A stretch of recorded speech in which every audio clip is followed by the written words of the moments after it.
Hello and welcome. मैं हूं ज्योति। आप देख रहे हैं चुनावी समर, जहां पर एक और ताजा अपडेट के साथ हम हाजिर हैं।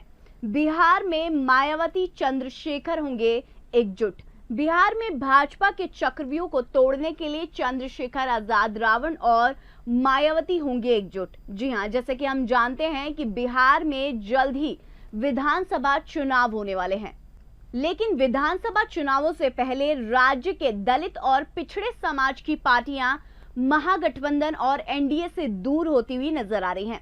उन्हें ऐसा महसूस हो रहा है कि भाजपा, जेडीयू, राजद और कांग्रेस जैसी दलित विरोधी पार्टियों के साथ वे जनता का हित नहीं कर सकते। शायद इन्हीं वजहों से अब चंद्रशेखर और मायावती मिलकर बिहार में एनडीए और महागठबंधन को मुंह तोड़ जवाब देते हुए नजर आ सकते हैं। जैसा कि हम जानते हैं कि चंद्रशेखर ने कहा था कि वे एनडीए के खिलाफ किसी से भी गठबंधन कर सकते हैं, लेकिन महागठबंधन में खुद इतना टकराव हो रहा है कि वहां चंद्रशेखर की एंट्री थोड़ी सी मुश्किल नजर आ रही है।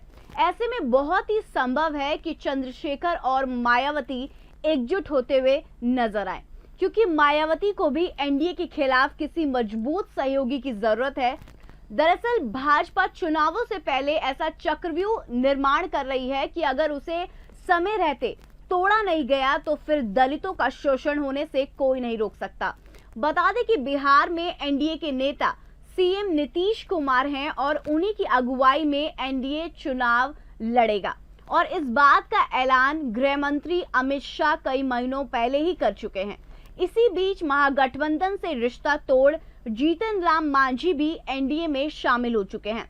यहाँ गौर करने वाली बात यह है कि जीतन राम मांझी की पार्टी हम की राजनीति भी दलितों के आसपास ही है, जबकि एनडीए में एलजेपी इस वोट बैंक पर पहले ही दावा करती हुई आई है।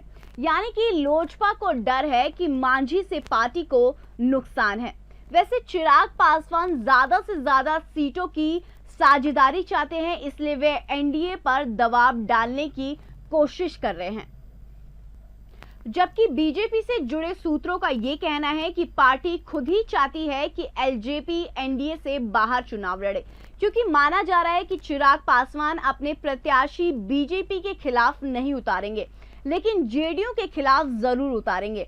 ऐसे में अगर लोजपा चुनावों में जेडीयू की 10 सीटें भी कम कर देती है तो एनडीए में बीजेपी नीतीश पर हावी हो जाएगी।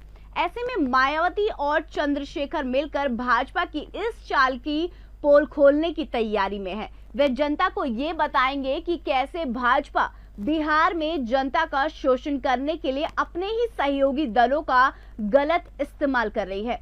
सीधे शब्दों में कहें तो मायावती और चंद्रशेखर जनता को आगाह करेंगे कि उन्हें एनडीए और महागठबंधन किसी के झांसे में नहीं आना है, और खासकर भाजपा के बिछाए जाल से फंसने से बचना होगा। तभी राज्य में दलितों की सत्ता आएगी, जो राज्य को विकास की तरफ ले जाएगी। तो इस पर आपकी क्या राय है, आप प्लीज कमेंट सेक्शन में लिखकर हमें जरूर बताएं।